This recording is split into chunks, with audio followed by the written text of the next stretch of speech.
his brief statement, we'll be able to take a few questions and answers. We do ask that we give everybody the opportunity to ask one question, and if we have it to go through, we can be able to ask further questions beyond that. We only have time today for about 10 minutes, so he has a brief statement on here, and at this time I'd like to introduce Admiral John Mauger.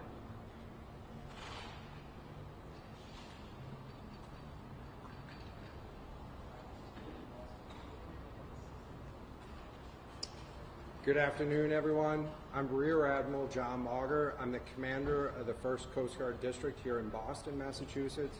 And in this case, I am the lead for the Coast Guard search and rescue operations for the overdue submersible out near the wreck of the Titanic. Yesterday afternoon, we were notified by the operator of the submersible vessel that it was overdue, and it had 5 persons on board the submersible. So we're working very closely at this point to make sure that we're doing everything that we can do to locate the submersible and rescue those on board.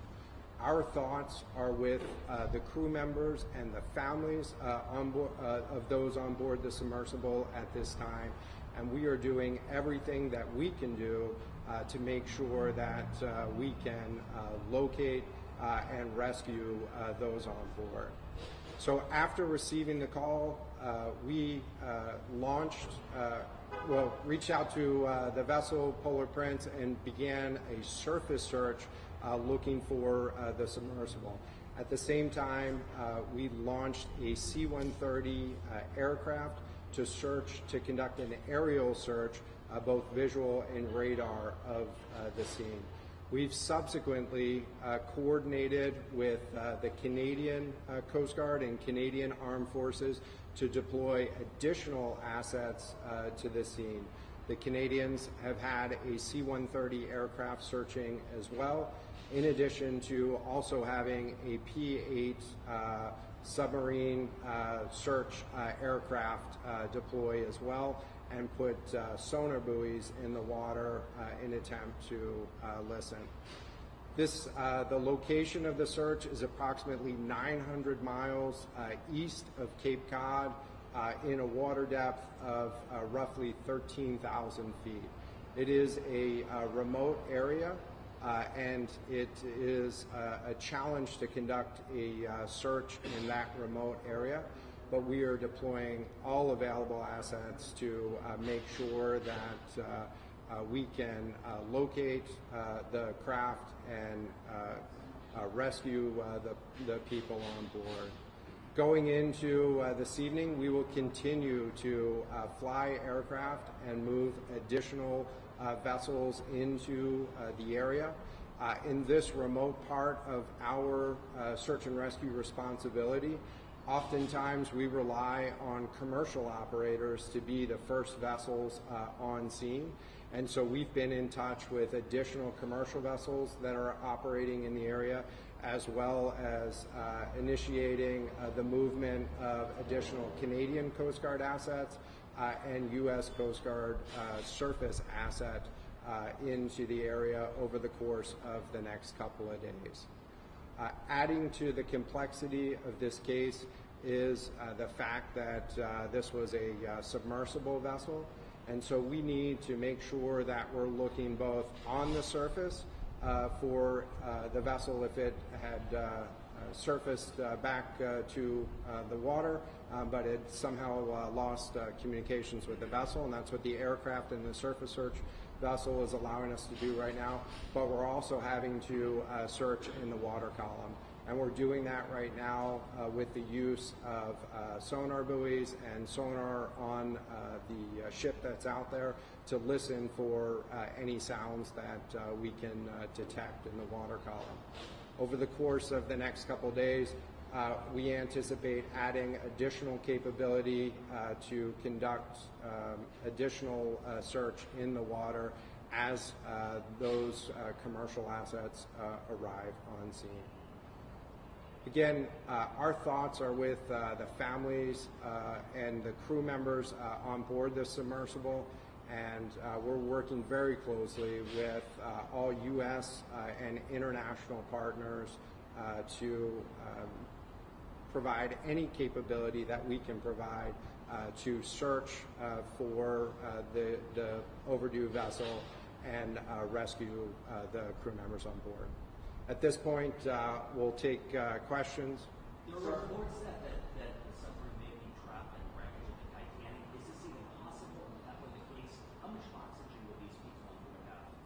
So in terms of locating the overdue submersible, we have to make sure that we're looking on both the surface using aerial and surface vessels, but then expanding into underwater search as well. Right now our capability is limited to sonar buoys and listening for sounds, but you know, we're working very hard to increase the capability.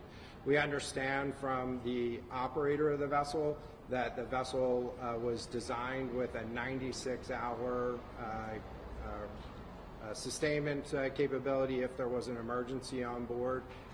And so we're using that time, making the best use of every moment of that time to locate the vessel. Sir, can you talk about who was on board exactly? And is there somebody named Hamish Harding, a British explorer, who confirmed that he's on board some damage and close to coming? At this point, I'm not in a position to confirm the identity of anybody on board the vessel. Out of respect for the families, we're you know, going through the notification process, and more updates will be forthcoming.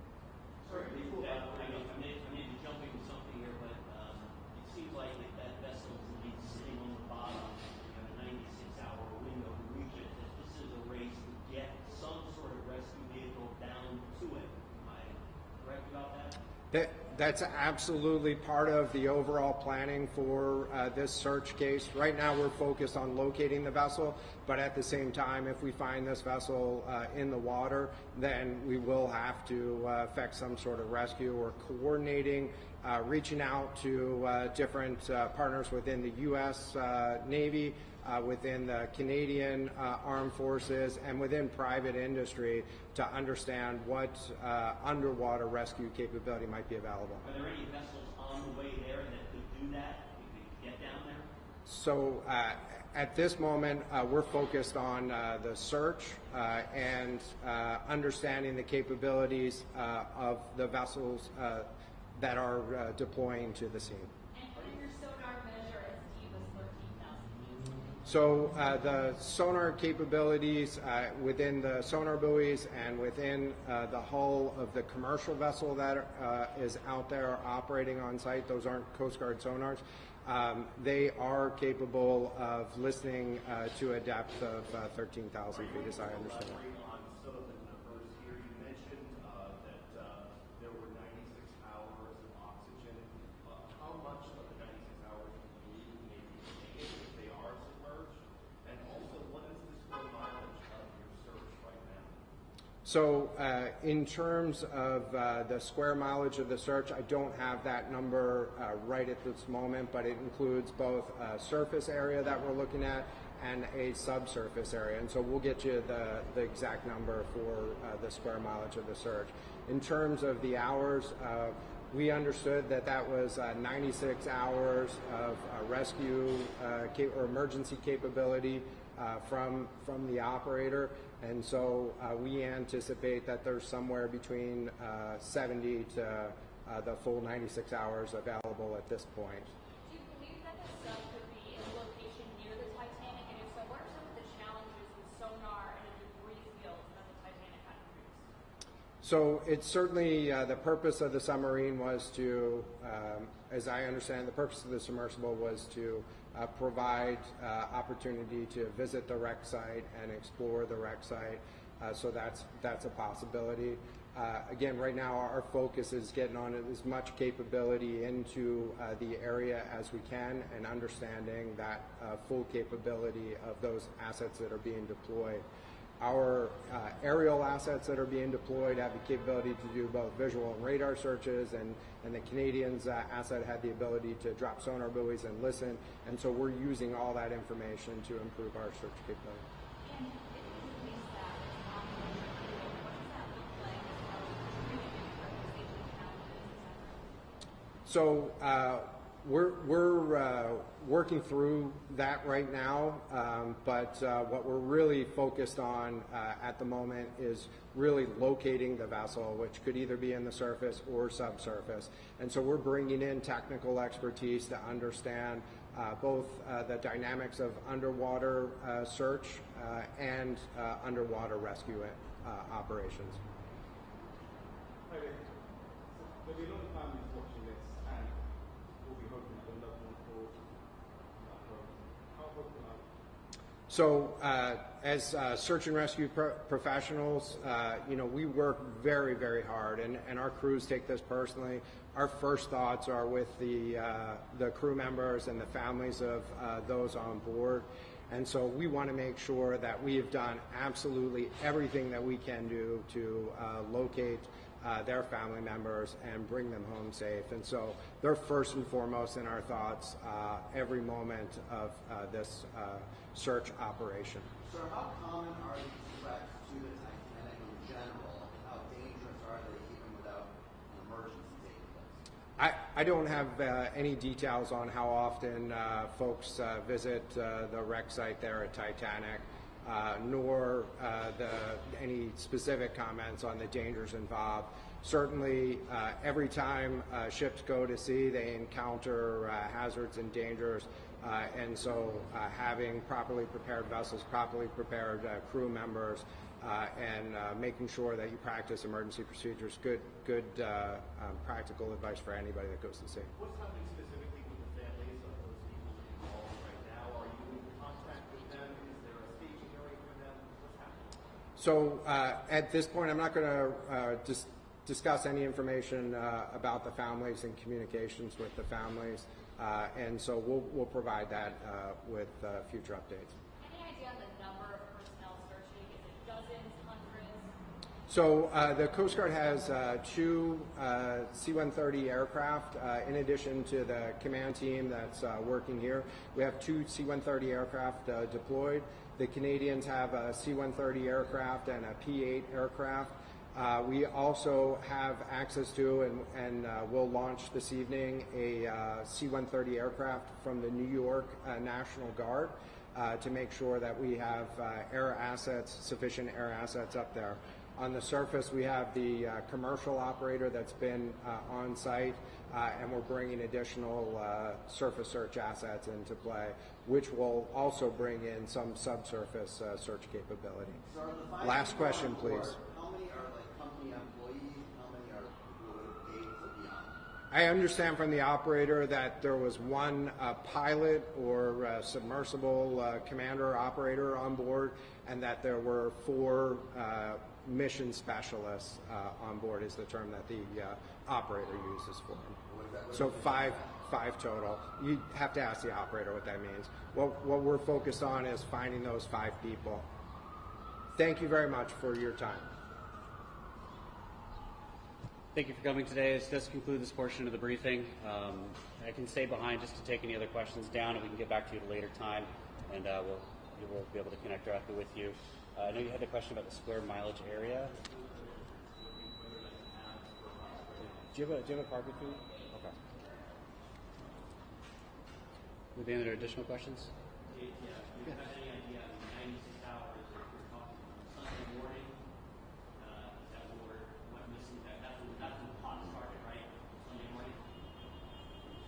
So I'm not sure on the exact time of when it started. As far as the communications on there was the 96 hours total on there. I'm not sure if that's the amount of time total that it can stay underwater, or if that starts another time. We can clarify and get back to you on that.